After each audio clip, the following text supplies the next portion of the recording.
This is going to be a video in case you've turned on your Defeedback system and you ended up getting no audio coming out of it, and you've hooked up a monitor and you end up having this show up.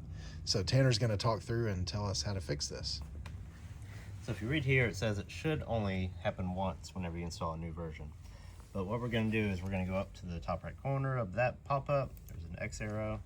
You'll see all the toolbars have reset, but you're going to go back to Performance and load whatever file you were using. For us, it's this 4-channel file.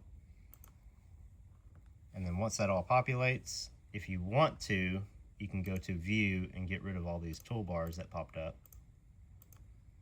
because you don't really need them.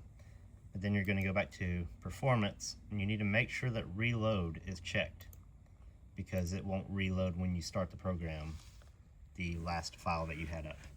So Reload is checked, load your file, go over to Devices, go down to Wave, and then see it's reset Microsoft Sound Mapper. You need to go to your output port, and we're going to go to our Focusrite USB, because that's what is plugged in underneath.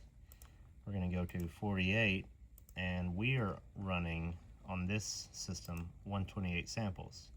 So just put back in all your info that you had before, hit OK, and then when you close the program, open it back up, you should be back up and running. And then also, if you don't have this, we can exit back out of the program. If you bought the machine from us, there's a folder that's already over here with steps on how to fix it. And it's exactly what Tanner just showed you. So in case you can't watch this video, that is there as well. And this should only pop up one time and then you're good to go.